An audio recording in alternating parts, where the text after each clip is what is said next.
한도윤 동무, 당신은 수령님을 위해 목숨을 바칠 준비가 되어 있습니까? 나는 평양 외곽 군사지구에서 태어났습니다. 아버지는 군인이었고 어머니는 말이 없는 사람이었습니다. 집 앞마당에 총소리가 울려 퍼지고 새벽마다 구호가 들려오는 곳에서 나는 자랐습니다. 5살이었을 겁니다. 또래 아이들이 공놀이를 할 때 나는 아버지와 함께 사격장에 서 있었습니다. 도윤아, 총은 무서운 게 아니다. 적을 향해야 한다. 아버지의 목소리는 차가웠고 내 손은 떨렸습니다. 그러나 나는 고개를 끄덕였습니다. 그렇게 살아야 한다고, 그렇게 배웠으니까요. 학교에 들어가도 달랐습니다. 다른 아이들은 노래를 불렀지만 나는 구호를 외웠습니다. 수령을 위해 살아라. 조국을 위해 죽어라. 그 말이 내 인생의 교과서였습니다. 나는 그 말을 믿었고 그 말대로 살았습니다. 21살 나는 김정은 경호부대 특수요원으로 선발되었습니다. 마을 사람들이 부러워했습니다. 한도윤 동무, 정말 대단하오. 수령님을 가까이서 모시다니. 그들의 눈빛 속에는 선망과 질투가 뒤섞여 있었습니다. 나도 그때는 자랑스러웠습니까? 글쎄요. 정확히 기억나지 않습니다. 다만 영광 뒤에 무엇이 있는지는 나만 알고 있었습니다. 하루에도 수백 번 사상검증이 이어졌습니다. 어젯밤 누구와 대화했는가? 무슨 말을 나눴는가? 동료를 감시하고 동료에게 감시당했습니다. 친구라는 건 사치였습니다. 신뢰, 그런 건 애초에 없었습니다. 밤마다 나는 생각했습니다. 이야기가 마음에 드셨다면 구독, 좋아요 누르고 계속 시청해주세요. 언제 내 차례일까? 언제 내 이름이 불릴까? 한 번이라도 의심받으면 끝이었습니다. 변명은 통하지 않았고 해명은 오히려 죄가 되었습니다. 나는 매일 아침 눈을 뜰 때마다 안도했습니다. 오늘도 살아있구나. 그렇게 나는 강해졌습니다. 그러나 동시에 나는 점점 사람이 아닌 무언가로 변해가고 있었습니다. 총을 쏘는 기계, 명령을 수행하는 도구, 감정 없는 경호병. 거울을 볼 때마다 낯선 얼굴이 나를 쳐다봤습니다. 이게 정말 나인가? 그 질문에 답할 수 없었습니다. 한도윤 동무, 중고 임무에 자원하겠습니까? 권력의 심장, 그곳에 가까이 갈수록 나는 더 텅 비어갔습니다. 경호부대 특수요원, 수령님을 지키는 칼날, 모두가 부러워하는 자리였지만 그 자리에서 나는 매일 무너지고 있었습니다. 어느 날 밤 나는 침대에 누워 천장을 바라봤습니다. 아무 생각도 들지 않았습니다. 아니, 생각할 수 없었습니다. 생각한다는 것 자체가 위험했으니까요. 그런데 이상했습니다.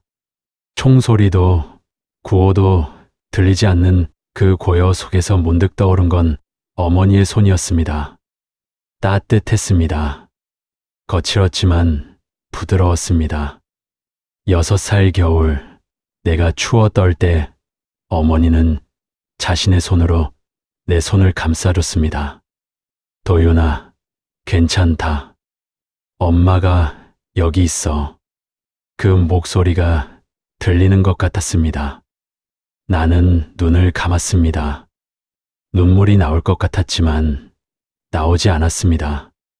눈물조차 허락되지 않는 곳이었으니까요. 무엇을 위해 살고 있는가? 나는 누구인가? 이 질문들이 밤마다 나를 짓눌렀습니다. 답은 없었습니다. 아니, 답해서는 안 되는 질문이었습니다. 다음 날 아침 상관이 나를 불렀습니다. 한도윤 동무, 중국 임무에 자원하겠습니까? 나는 잠시 망설였습니다. 중국 임무는 위험했습니다. 언제 적에게 발각될지, 언제 사고가 날지 알 수 없는 일이었습니다. 그러나 나는 고개를 끄덕였습니다. 네, 자원하겠습니다. 상관은 만족스러운 표정을 지었습니다. 역시 충성스럽군. 수령님께서 기뻐하실 것이오. 충성. 그 말이 귓가에 맴돌았습니다. 그러나 나는 알고 있었습니다. 이건 충성이 아니라는 걸. 이건 탈출의 씨앗이라는 걸. 중국. 그곳은 적국이었습니다. 배신자들이 도망가는 곳이었습니다. 그러나 동시에 그곳은 이 땅이 아닌 곳이었습니다. 감시가 조금 덜한 곳이었습니다. 나는 스스로에게 물었습니다. 정말 도망칠 거야?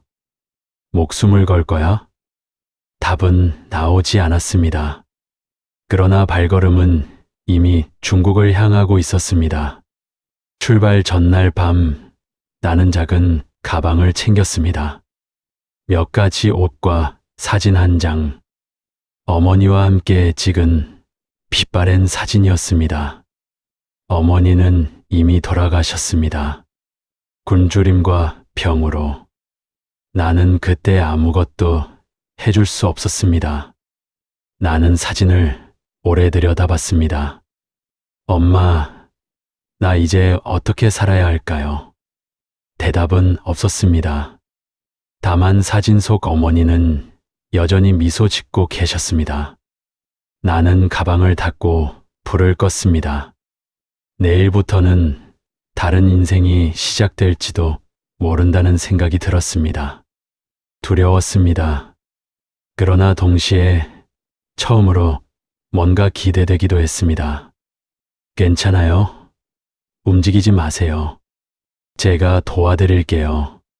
중국 땅을 밟은 지 사흘째 되던 날 사고가 났습니다. 임무 중이었습니다. 접선 장소로 이동하던 중 트럭이 미끄러졌고 나는 차체에 깔렸습니다. 갈비뼈가 부러지는 소리가 들렸고 숨을 쉴 수 없었습니다.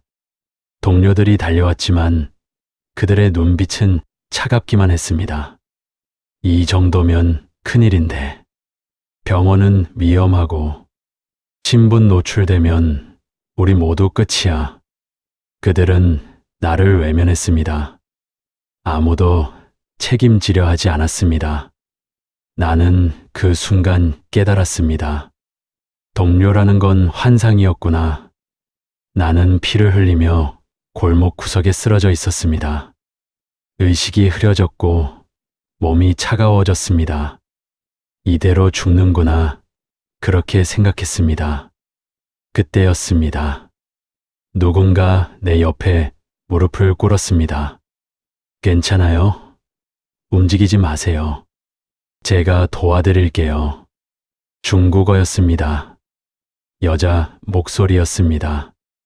나는 고개를 들려 했지만 힘이 없었습니다. 그녀는 나를 업고 어딘가로 갔습니다. 작은 진료소였습니다. 불은 희미했고 약 냄새가 났습니다.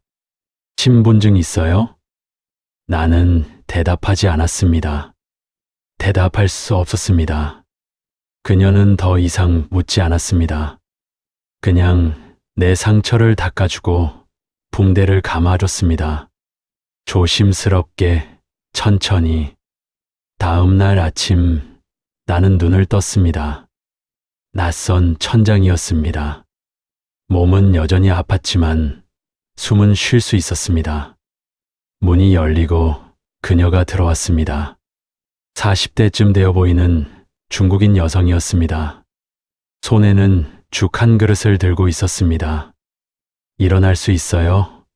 천천히 드세요. 나는 그녀를 경계했습니다. 적국 사람. 믿어서는 안 되는 존재. 평생 그렇게 배웠습니다. 그러나 그녀의 눈빛은 달랐습니다. 거기엔 의심도 계산도 없었습니다. 그냥 사람을 보는 눈이었습니다. 돈은 얼마나? 내가 더듬거리며 물었습니다. 그녀는 고개를 저었습니다.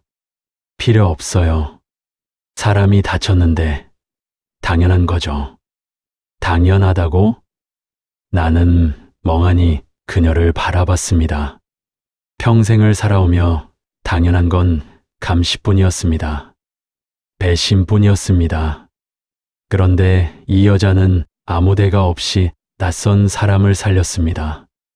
머릿속에서 무언가 무너지는 소리가 들렸습니다. 적은 괴물이다. 그들을 믿으면 죽는다. 조선만이 정이다. 그 공식이 산산조각 났습니다. 대신 들어선 건 단순한 진실이었습니다. 사람은 사람이다. 국경도 체제도 이념도 상관없이. 나는 그날 밤 창밖을 바라보며 생각했습니다. 나는 지금까지 무엇을 지켜온 걸까? 그리고 앞으로는 무엇을 위해 살아야 할까? 답은 아직 없었습니다. 그러나 한 가지는 확실했습니다. 나는 다시는 예전의 한도윤으로 돌아갈 수 없다는 것. 한도윤, 내가 중국에서 공작을 받았다고 쓰면 살려주겠다. 북한으로 돌아온 날 나는 체포되었습니다. 공항에서 내리자마자 보위부 요원들이 나를 둘러쌌습니다. 설명할 틈도 변명할 기회도 없었습니다. 검은 차에 실려 어딘가로 향했습니다. 창문은 가려져 있었고 차 안은 침묵뿐이었습니다. 취조실에 끌려갔습니다. 차가운 콘크리트 바닥, 녹슨 철제 의자, 그리고 탁자 너머에 앉은 남자 리태석. 그는 담배를 피우며 나를 내려다봤습니다. 한도윤 동무, 중국에서 무슨 일이 있었지? 사고가 있었습니다. 보고서에 다 적었습니다. 보고서? 이태석이 비웃었습니다. 보고서는 내가 쓰는 거야. 내가 쓰는 게 아니라. 그의 눈빛이 차갑게 식었습니다. 누굴 만났나? 아무도 만나지 않았습니다. 거짓말하지 마. 넌 사흘 동안 사라졌어. 사흘 동안 뭘 했지? 나는 입을 다물었습니다. 그 중국인 여성을 말할 수 없었습니다. 말하는 순간 그녀도 위험해질 테니까요. 이태석이 일어났습니다. 그리고 내 뺨을 후려쳤습니다. 피가 기반에 고였습니다. 대답해. 누굴 만났어? 아무도 만나지 않았습니다. 또 한 대, 그리고 또 한 대. 나는 바닥에 쓰러졌습니다. 갈비뼈가 아팠습니다. 중국에서 다친 상처가 다시 벌어지는 것 같았습니다. 이 새끼가 끝까지 버티겠다는 거야? 리태석이 내 머리채를 잡았습니다. 좋아. 내가 원하는 대로 해주지. 그날부터 지옥이 시작되었습니다. 밤낮 없이 맞았습니다. 잠을 재우지 않았습니다. 물도 밥도 주지 않았습니다. 사흘째 되던 날 리태석이 종이 한 장을 내밀었습니다. 한도윤, 내가 중국에서 공작을 받았다고 쓰면 살려주겠다. 거짓말입니다. 저는 공작을 받지 않았습니다. 그게 중요한 게 아니야. 이태석이 코웃음 쳤습니다. 우리가 필요한 건 진실이 아니라 문서야. 내가 서명하면 너도 살고 나도 살아. 거짓으로 쓸 수 없습니다. 거짓. 그가 웃었습니다. 비웃음이었습니다. 이 나라에서 진실과 거짓이 뭔지 아직도 모르나? 당이 말하는 게 진실이야. 나는 고개를 저었습니다. 아니, 저을 수 없었습니다. 이태석의 얼굴이 일그러졌습니다. 좋아. 죽을 때까지 버텨봐. 매질이 계속되었습니다. 나는 피범벅이 되었습니다. 손톱이 부러지고 이가 흔들렸습니다. 그러나 나는 서명하지 않았습니다. 어느 날 밤 감방 구석에 쓰러져 있을 때였습니다. 문득 깨달았습니다. 이 나라에서 충성은 보호가 아니었습니다. 충성은 그저 처형의 순서일 뿐이었습니다. 나는 평생 목숨을 바쳐 지켰습니다. 그러나 그 충성의 대가는 이것뿐이었습니다. 의심, 고문, 그리고 죽음. 나는 어둠 속에서 중얼거렸습니다. 이제는 정말 끝이구나. 형님, 우리 살 수 있을까요? 기적이 일어났습니다. 어느 날 갑자기 나는 풀려났습니다. 이유도 설명도 없었습니다. 이태석은 마지막까지 차갑게 말했습니다. 한도윤, 넌 운이 좋은 놈이야. 하지만 다음엔 없다. 나는 비틀거리며 밖으로 나왔습니다. 햇빛이 눈부셨습니다. 살아있다는 게 믿기지 않았습니다. 그러나 나는 알고 있었습니다. 이곳에 남으면 죽는다는 것을. 다시 한번 나는 중국행을 결심했습니다. 이번에는 돌아오지 않을 각오로. 국경 근처 마을에 도착했을 때 예상치 못한 일이 벌어졌습니다. 사람들이 나를 찾아왔습니다. 광산 노동자, 아이를 업은 젊은 어머니, 탈영병, 굶주린 청년들, 하나둘씩 모여들었습니다. 형님, 저희도 데려가 주십시오. 제발요. 여기 남으면 아이가 굶어 죽습니다. 그들의 눈빛은 절박했습니다. 나는 고개를 저으려 했습니다. 나도 처음이요. 책임질 수 없소. 그러나 그들은 물러서지 않았습니다. 형님은 경호부대 출신 아닙니까? 형님이 아니면 누가 우릴 데려갑니까? 나는 그들을 바라봤습니다.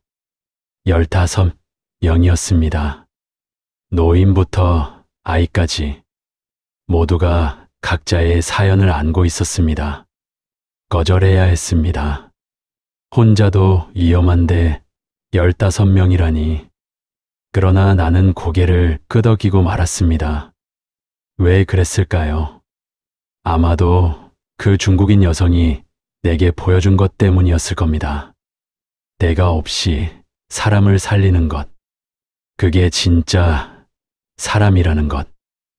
조소, 함께 갑시다. 그날 밤 우리는 어둠 속에서 출발했습니다. 강을 건너야 했습니다. 물은 차가웠고 유속은 빨랐습니다. 아이를 업은 어머니가 비명을 질렀습니다. 살려주세요. 나는 그녀에게 달려가 손을 잡았습니다. 놓지 마시오. 내가 있소. 우리는 서로의 손을 붙잡고 강을 건넜습니다. 한 사람이 넘어지면 다른 사람이 일으켜 세웠습니다. 한 사람이 지치면 다른 사람이 짐을 대신 들었습니다. 나는 더 이상 경호병이 아니었습니다. 나는 안내자였습니다. 사람을 살리는 사람이었습니다. 며칠이 지났습니다. 산을 넘고 길을 걷고 숨어서 잠들었습니다. 어느 날 밤 청년 하나가 내게 물었습니다. 형님, 우리 살 수 있을까요? 나는 대답할 수 없었습니다. 확신이 없었습니다. 그러나 나는 말했습니다. 함께라면 살 수 있소. 그 말이 진심이었는지는 나도 몰랐습니다. 그러나 그들은 고개를 끄덕였습니다. 15명. 우리는 서로의 생명이 되어 낯선 땅을 걸었습니다. 나는 그때 처음 느꼈습니다. 지키는 것도 의미가 있구나. 다만 지켜야 할 대상이 달라졌을 뿐. 권력이 아니라 사람, 체제가 아니라 생명. 밤하늘 아래 나는 15개의 숨소리를 들으며 생각했습니다. 이번엔 반드시 살려야 한다. 모두를. 여권 내놔. 지금 당장. 중국 기차역이었습니다. 우리는 다음 도시로 가는 기차를 기다리고 있었습니다. 사람들 틈에 섞여 최대한 눈에 띄지 않으려 애썼습니다. 그때였습니다. 저 사람들, 공안이었습니다. 우리를 향해 달려오고 있었습니다. 나는 15명을 돌아봤습니다. 그들의 얼굴은 새하얗게 질려 있었습니다. 뛰지 마시오. 뛰면 더 의심받소. 나는 낮게 말했습니다. 그러나 이미 늦었습니다. 공안들이 우리를 둘러쌌습니다. 여권 내놔. 지금 당장. 나는 가짜 서류를 꺼냈습니다. 손이 떨렸습니다. 공안이 서류를 뺏어 들더니 휴대폰으로 어디론가 전화를 걸었습니다. 그의 눈빛이 날카로워졌습니다. 이거 가짜야. 다 끌고 가. 우리는 공안서로 끌려갔습니다. 차가운 신문실, 형광등 불빛, 그리고 철창. 나는 따로 분리되었습니다. 의자에 묶였고 지문을 지켰습니다. 사진도 지켰습니다. 공안이 컴퓨터를 보며 말했습니다. 북한 사람이지. 곧 송환될 거야. 송환. 그 단어가 귓가에 꽂혔습니다. 북한으로 돌아간다는 것. 그것은 죽음을 의미했습니다.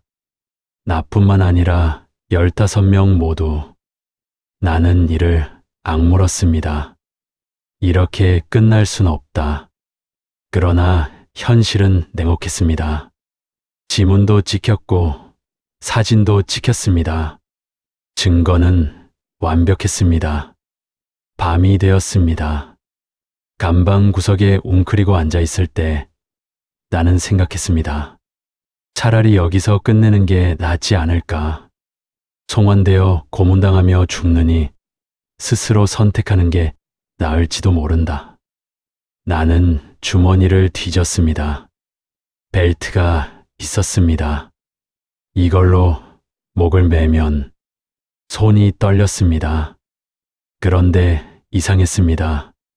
떨림이 두려움 때문인지 아니면 아직 포기하고 싶지 않아서인지 알 수 없었습니다. 그때 감방 문이 열렸습니다. 한국인으로 보이는 남자가 들어왔습니다. 얼굴은 부드러웠고 눈빛은 따뜻했습니다. 한도윤 씨죠? 나는 대답하지 않았습니다. 믿을 수 없었습니다. 그는 내 옆에 앉았습니다. 저는 한국에서 온 선교사입니다. 당신을 도우러 왔어요. 도와준다고요? 왜요? 이유가 필요한가요? 그가 미소 지었습니다. 사람이 사람을 돕는데 이유가 필요합니까? 나는 그 말에 할 말을 잃었습니다. 1시간 뒤 기적이 일어났습니다. 공안이 와서 말했습니다. 풀려났어. 나가. 뭐라고요? 빨리 안 나갈 거야? 나는 비틀거리며 일어났습니다. 이해할 수 없었습니다. 지문도 찍혔고 사진도 찍혔는데 밖으로 나오니 15명이 모두 기다리고 있었습니다. 그들도 풀려난 것이었습니다. 선교사가 내 어깨에 손을 얹었습니다. 이제 안전합니다. 한국으로 갈 수 있어요. 나는 그의 손을 붙잡았습니다. 눈물이 났습니다. 그날 나는 2번 태어났습니다.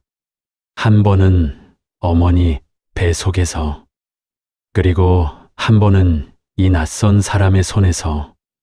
여기가 대한민국입니까? 수많은 국경을 넘었습니다. 중국을 지나 라오스로, 라오스에서 태국으로, 밀림을 걸었고 강을 건넜고 검문을 피했습니다. 15명 중 누구 하나 낙오되지 않았습니다. 서로의 손을 붙잡고 서로의 등을 밀어주며 우리는 마침내 그곳에 도착했습니다. 대한민국. 비행기에서 내렸을 때 나는 멈춰 섰습니다. 여기가 대한민국입니까?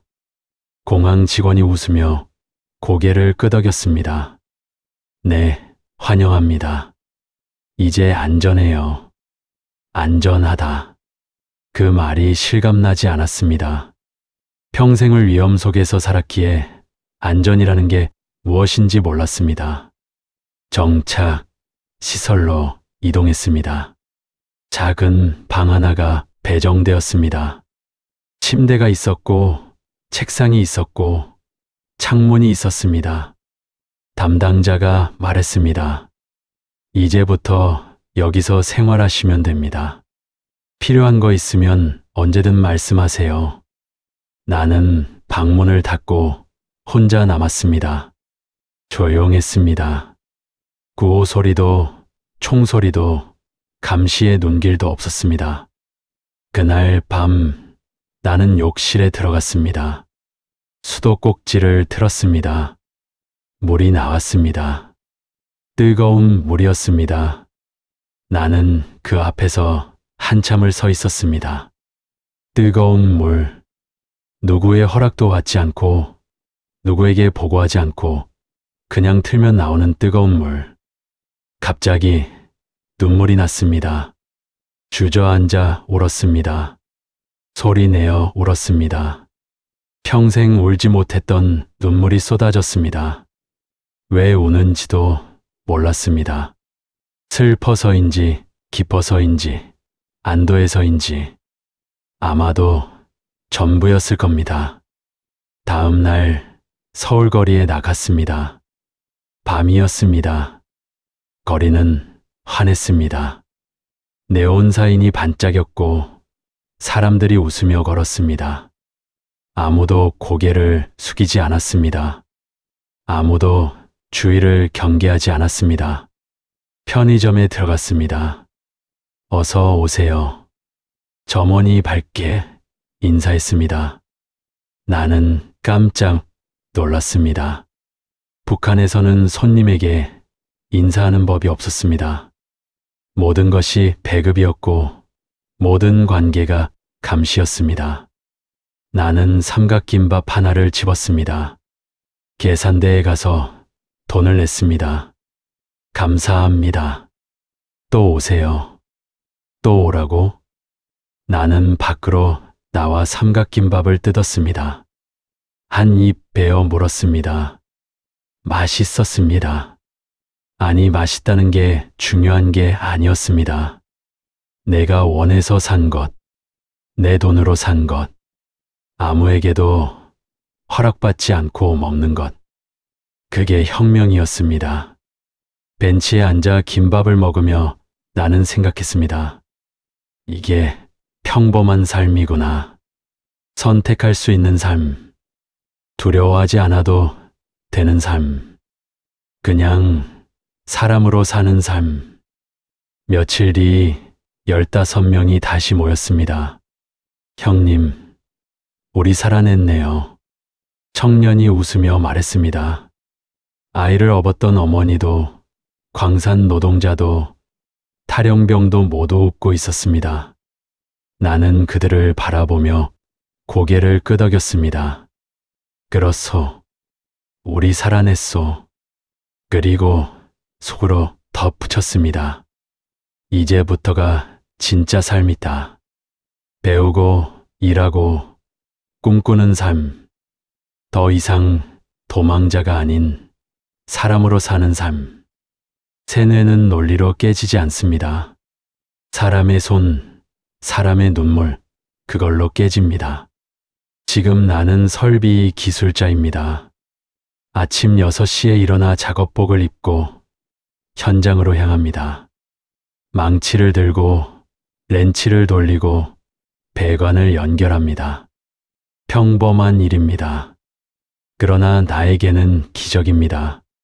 총이 아닌 망치를 드는 것, 명령이 아닌 기술로 일하는 것, 감시가 아닌 신뢰 속에서 일하는 것.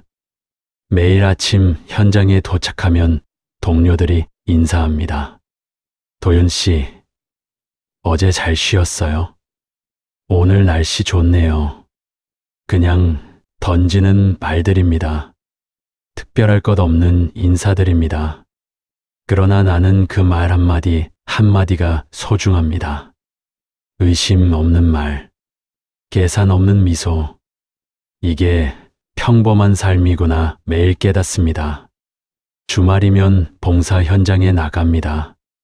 홀몸 노인을 찾아가 집을 고쳐드리고 탈북민 정착 시설에서 상담을 합니다. 어느 날 젊은 탈북민 한 명이 물었습니다. 형님, 어떻게 적응하셨어요? 저는 아직도 밤마다 악몽을 꿔요. 나는 그의 어깨에 손을 얹었습니다. 시간이 필요하오. 그리고 사람이 필요하오. 사람이요? 그렇소. 세뇌는 논리로 깨지지 않습니다. 사람의 손, 사람의 눈물, 그걸로 깨집니다. 그가 고개를 끄덕였습니다. 나는 내 이야기를 들려줬습니다.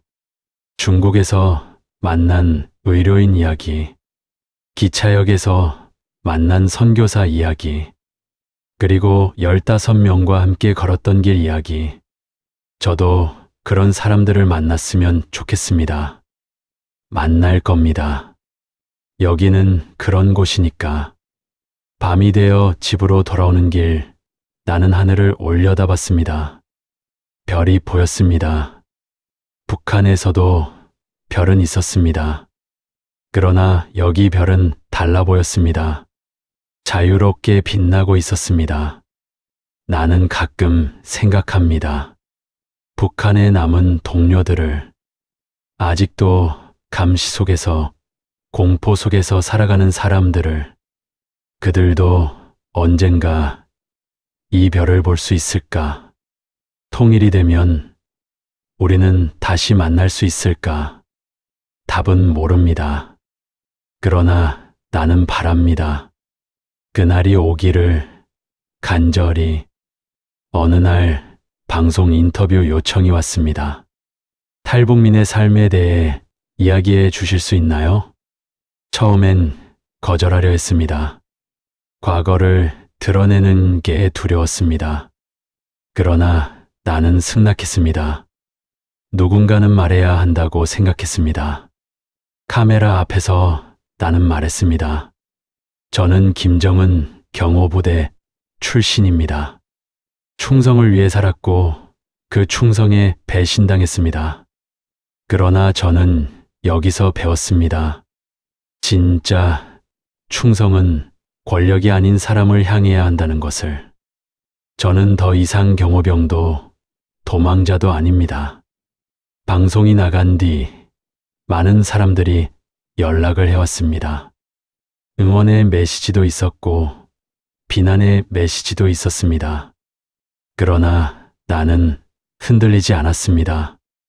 나는 이제 알고 있으니까요. 내가 누구인지, 무엇을 위해 사는지. 오늘도 나는 망치를 듭니다. 총이 아닌 망치를, 파괴가 아닌 건설을. 나는 살아있는 증언입니다. 한 사람의 변화가 얼마나 큰 기적인지를 보여주는. 그리고 오늘도 나는 살아갑니다. 그냥 사람으로.